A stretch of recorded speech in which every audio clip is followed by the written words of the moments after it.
নমস্কাৰ এই মুহূৰ্তৰ প্ৰত্যেকগৰাকী জনতালৈ দিবলৈ লাইছো ডাঙৰ খবৰ তো যিসকল মানুহে ভিডিঅ'টোত ক্লিক কৰিছে অনুগ্ৰহ কৰি ভিডিঅ'টো স্কিপ নকৰি প্ৰথমৰ প্ৰাশেক লৈ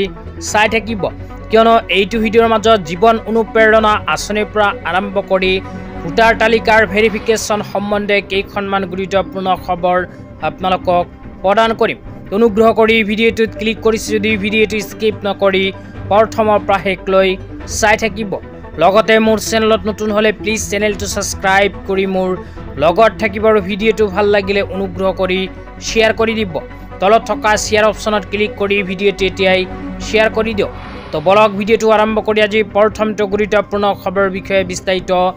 জানি লওক তো আপোনালোকে মোবাইল স্ক্ৰীনত চাব পাৰিছে অসমৰ মাননীয় মুখ্যমন্ত্ৰী ডাঙৰীয়াই জীৱন অনুপ্ৰেৰণা আঁচনিলৈ এনেকৈ এখন আপডেট প্ৰদান কৰিছে তো ইয়াতে কি লিখা আছে পঢ়ি শুনাই দিছো ইয়াতে লিখা আছে আমি শেহতীয়াকৈ গৱেষণা শিক্ষাৰ্থীসকলৰ বাবে মুকলি কৰি দিয়া জীৱন অনুপ্ৰেৰণা আঁচনিত অধ্যয়নৰ ক্ষেত্ৰত প্ৰশাসনৰ সুদূৰ প্ৰসাৰী চিন্তা সমাহিত হৈ আছে এই আঁচনিত আবেদনৰ অন্তিম তাৰিখ 31 আগষ্ট আঁচনিখনৰ বাবে যোগ্য হোৱা অৰ্হতা থকা সকলোৱে এইখন আঁচনিত আবেদন কৰিব লাগিব অহা 31 আগষ্ট তাৰিখৰ ভিতৰত তো ইয়াতে কোৱা অনুযায়ী গৱেষক শিক্ষাৰ্থীসকলৰ বাবে অসম চৰকাৰে আৰম্ভ কৰিছে মুখ্যমন্ত্ৰী জীৱন অনুপ্ৰেৰণা আঁচনি এইখন আঁচনিৰ জৰিয়তে 25,000 কোটি টকাৰ এককালীন আৰ্থিক সাহায্য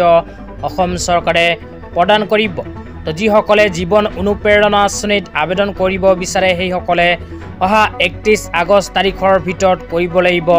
আবেদন কিয়নো অসম চৰকাৰে আঁচনিখনৰ আবেদনৰ অন্তিম সময়সীমা 31 আগষ্ট 2025 তাৰিখটো নিৰ্ধাৰণ কৰিছে তো এতিয়া আপোনালোকক দিবলৈ লাইছো আজি দ্বিতীয়টো খুবেই গুৰুত্বপূৰ্ণ খবৰ তো আজি দ্বিতীয়টো গুৰুত্বপূৰ্ণ খবৰ হ'ল ভোটাৰ তালিকাৰ ভেৰিফিকেশ্যন বা SIR লৈ অসমত অতি শীঘ্ৰে আৰম্ভ হ'ব ভোটাৰ তালিকাৰ ভেৰিফিকেশ্যন তো আপোনালোকে ভোটাৰ তালিকাৰ ভেৰিফিকেশ্যন কৰাৰ বাবে অতি শীঘ্ৰে এইবোৰ প্ৰমাণপত্ৰ সংগ্ৰহ কৰিব লাগিব তো কি প্ৰমাণপত্ৰ সংগ্ৰহ কৰিব লাগিব আপোনালোকক এটা এটাকৈ জনাই দিছোঁ অনুগ্ৰহ কৰি ভিডিঅ'টো স্কিপ নকৰি চাই থাকিব 1 নম্বৰত কৈছে চৰকাৰী চাকৰিয়াল বা অৱসৰপ্ৰাপ্ত কৰ্মচাৰীৰ প্ৰমাণপত্ৰ 2 নম্বৰত কৈছে 1987 চনৰ 1 জুলাইৰ পূৰ্বৰ চৰকাৰী নথি 3 নম্বৰত জন্মৰ প্ৰমাণপত্ৰ 4 নম্বৰত কৈছে বৈধ পাছপোৰ্ট 5 নম্বৰত কৈছে জন্মৰ তাৰিখ থকা বোৰ্ড বা বিশ্ববিদ্যালয়ৰ চাৰ্টিফিকেট ইয়াৰ লগতে কৈছে সংশ্লিষ্ট এলেকাত স্থায়ীভাৱে বসবাস কৰাৰ প্ৰমাণপত্ৰ অনুসূচিত জাতি বা জনজাতি প্ৰমাণপত্ৰ তাৰ পিছত কৈছে NRC তালিকাত নাম বনাঞ্চলত বসবাস কৰা অধিকাৰ থকা প্ৰমাণপত্ৰ ৰাজ্য চৰকাৰ বা স্থানীয় প্ৰশাসনে প্ৰস্তুত কৰা পাৰিবাৰিক